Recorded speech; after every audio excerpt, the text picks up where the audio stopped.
देखिए fourth question क्या कह रहा है, एक यूनिवर्सल सेट दे रखा है 1 2 3 4 5 6 7 8 9 और दूसरा सेट है A 2 4 6 8 एंड एक सेट है B 2 3 5 7। ठीक, हमको वेरीफाई करवाना है कि A यूनियन B का कॉम्प्लीमेंट इक्वल है A कॉम्प्लीमेंट इंटरसेक्शन B का कॉम्प्लीमेंट। ये दोनों क्या है प्रॉपर्टी, डी मॉर्गन्स लॉ की प्रॉपर्टी है। ठीक है, आपने पढ़ा होगा। और इनको हमें वेरीफाई कराना है किससे, इन सेट्स के द्वारा। ठीक है, तो करते हैं शुरू। तो पहले तो हमें क्या चाहिए, ए का कॉम्प्लीमेंट और बी का कॉम्प्लीमेंट तो चाहिए, दोनों तरफ चाहिए ए का कॉम्प्लीमेंट और बी का कॉम्प्लीमेंट। तो पहले ए और बी का कॉम्प्लीमेंट निकाल लेते हैं। तो ए का कॉम्प्लीमेंट क्या हो जाएगा, u माइनस ए। ठीक, तो u में से a को माइनस करेंगे, मतलब जो एलिमेंट सिर्फ और सिर्फ u में है तो लिख देते हैं क्या आएगा, 1 आएगा, 3 आएगा, 4 नहीं आएगा, 5 आएगा, 6 नहीं आएगा, 7 आएगा, 8 ना आके 9 आएगा। ये हो गया हमारा a का कॉम्प्लीमेंट। फिर है ठीक, ऐसे ही b का कॉम्प्लीमेंट निकालते हैं। तो b का कॉम्प्लीमेंट क्या आएगा, u माइनस बी। ठीक, तो ये क्या आ जाएगा, b का कॉम्प्लीमेंट, जो एलिमेंट सिर्फ और सिर्फ u में है b में नहीं, कौन से होंगे, पहला मतलब 1 2 3 5 दे रखा है तो 2 3 4 आएगा, 5 दोनों में है नहीं आएगा, 6 आएगा, 7 दोनों में है नहीं आएगा, 8 आएगा और 9 आएगा। ठीक है, ये हो गया हमारा a का कॉम्प्लीमेंट और b का कॉम्प्लीमेंट। अब हमें निकालना है a यूनियन b।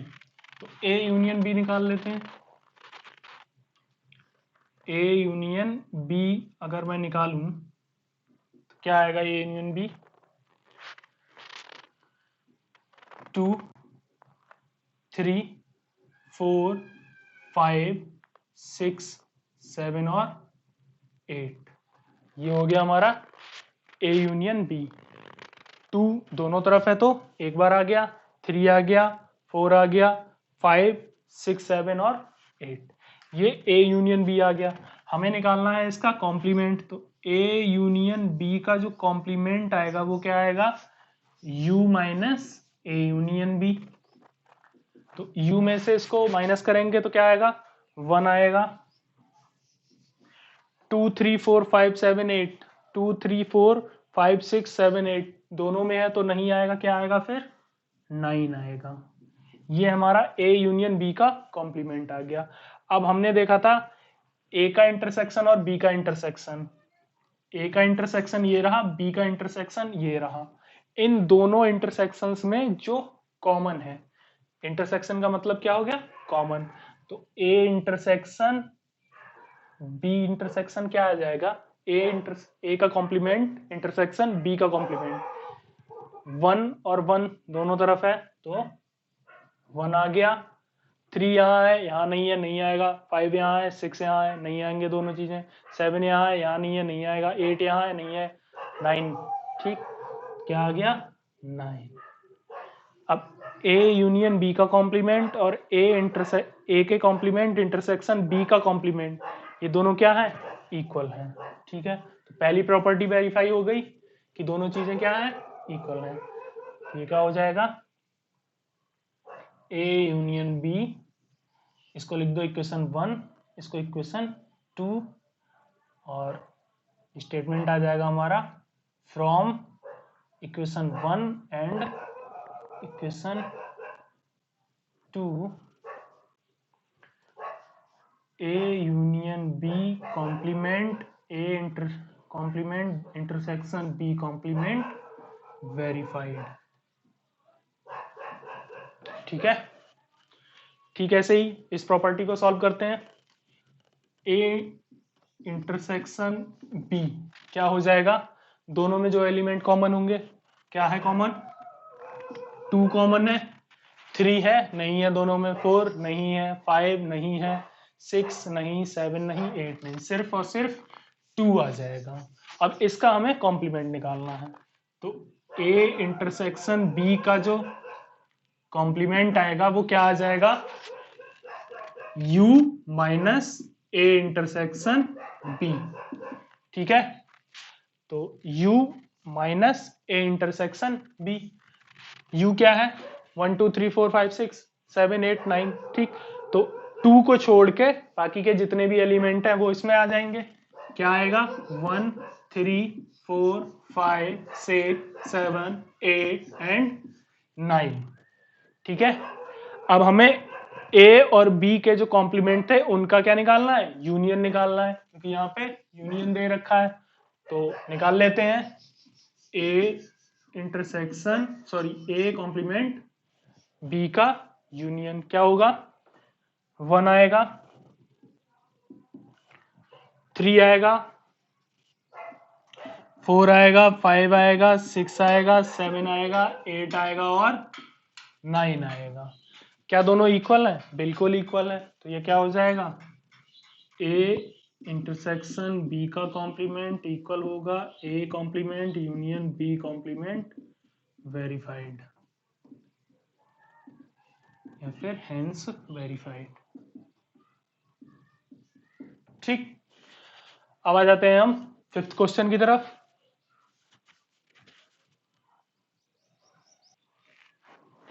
फिफ्थ कह रहा है ड्रॉ एप्रोप्रिएट वेन डायग्राम, ठीक है। कुछ हमको पार्ट दे रखे हैं, उनका हमको क्या बनाना है, वेन डायग्राम बनाना है। तो वेन डायग्राम बना लेते हैं। वेन डायग्राम बताया था आपको क्या होगा, एक तो रेक्टेंगल बनाना है जो किससे शो करेगा, यूनिवर्सल सेट को, ठीक है। और ए और बी दो सेट दे रखे हैं, तो दोनों सेट बना लेंगे इसमें, एक हो गया ए और एक हो गया बी, ठीक। कह रहा है A union B, A union B, इसकी वैल्यू क्या हो जाएगी कि ए यूनियन बी का जो इंटरसेक्शन है वो क्या होगा, u minus A union B, ठीक है। तो u में से a यूनियन b को माइनस कर देंगे। अब a और b का यूनियन निकाल लेते हैं, ठीक है। तो a यूनियन b निकाल लो, ये हमारा हो गया यूनिवर्सल सेट, ठीक। ये सेट हो गया हमारा a, ये सेट हो गया b। तो यूनियन निकालते टाइम कुछ एलिमेंट ऐसे होंगे जो a के b में भी होते हैं और कुछ ऐसे होंगे जो b के a में भी हैं। तो उनको क्या करेंगे, हम एक बार लिखते हैं, ठीक है। तो हम क्या करेंगे, इन दोनों सेट्स को कुछ इस तरह लिख देंगे कि एक हो गया हमारा a, एक हो गया हमारा b, ठीक। ये क्या हो जाएगा a यूनियन b, पूरा जो शेडेड सेक्शन है ये क्या हो गया a यूनियन b। अब इसको मैं अगर u में से माइनस कर दूं, u में से माइनस कर दूं, ये क्या है, दोनों चीजें a यूनियन b है, ठीक। अब इसको u में से माइनस कर दूं, मतलब ऐसे एलिमेंट जो सिर्फ u में होंगे और a यूनियन b में नहीं होंगे। तो जब a यूनियन b में और u में जो कॉमन एलिमेंट है, इसका मतलब है वो नहीं लेने हैं। तो ये पूरा पूरा क्या हमारा है, यूनिवर्सल सेट है। मतलब जो एलिमेंट ए यूनियन बी में आ रहे हैं वो यू में भी आ रहे हैं, और हमें इन्हीं को छोड़ देना है। तो क्या रह जाएगा, यू रह जाएगा, सिर्फ ऐसे एलिमेंट जो सिर्फ और सिर्फ यूनिवर्सल सेट में होंगे। तो वो क्या आ जाएगा हमारा, हम क्या करेंगे,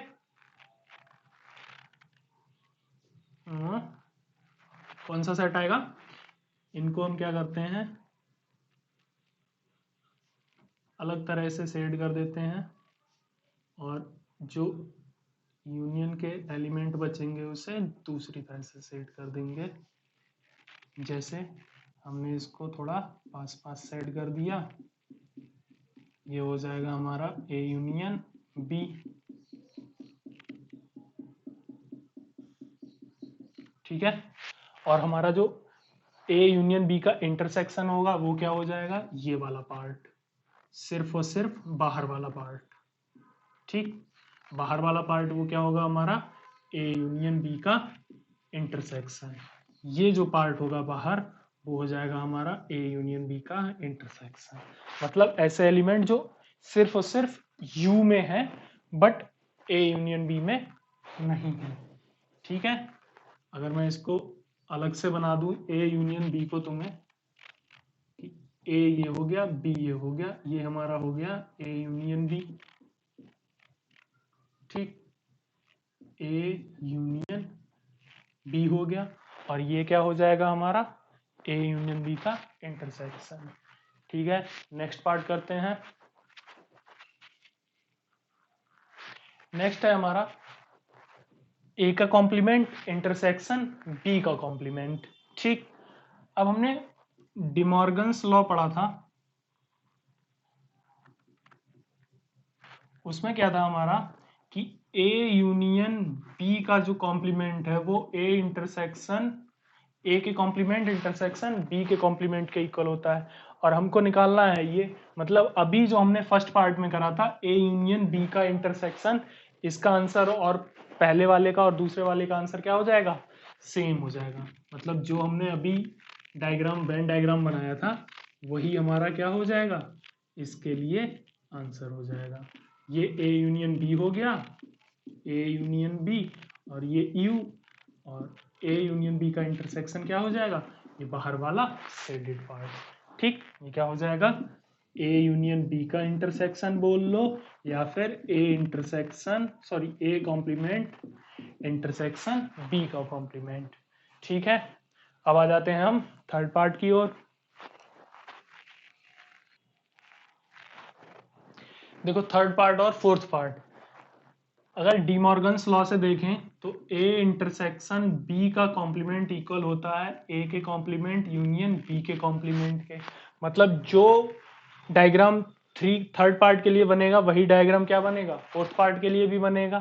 ठीक है, तो बना लेते हैं, क्या आ जाएगा, ये हो गया हमारा यूनिवर्सल सेट। ठीक, ये ए है और ये बी है, ये हमारा यूनिवर्सल है। ठीक है, ये ए है और ये बी है। कह रहा है ए इंटरसेक्शन बी, तो जो दोनों में सिर्फ क्या होगा, कॉमन पार्ट होगा। दोनों में कॉमन पार्ट निकाल लेते हैं, क्या होगा दोनों में कॉमन पार्ट। ठीक है, उसका बनाते हैं पहले। ये हो गया हमारा ए, ये हो गया बी। अब इन दोनों में कॉमन पार्ट कितना है, ये पार्ट क्या है, दोनों में कॉमन है। ठीक है, और हमें इसी का इंटरसेक्शन निकालना है। मतलब u में से अगर मैं इस पार्ट को माइनस कर दूं तो रिमेनिंग पार्ट जो होगा वो हमारा क्या हो जाएगा, a इंटरसेक्शन b का कॉम्प्लीमेंट हो जाएगा, या फिर a कॉम्प्लीमेंट यूनियन b का कॉम्प्लीमेंट हो जाएगा। तो रिमेनिंग पार्ट क्या बचा, ये जो वाइट वाला बचा है पूरा पार्ट, वो क्या हो जाएगा, a इंटरसेक्शन b का कॉम्प्लीमेंट, या फिर अगर मैं शेड करना चाहूं तो बड़ा बड़ा शेड कर दे रहा हूं। ठीक है, ये क्या आ जाएगा हमारा, ए इंटरसेक्शन बी का कॉम्प्लीमेंट। ठीक, किसको, इस पार्ट को छोड़ के। ठीक है, ये थर्ड और फोर्थ दोनों के लिए। ठीक, अब आ जाते हैं सिक्स क्वेश्चन की तरफ।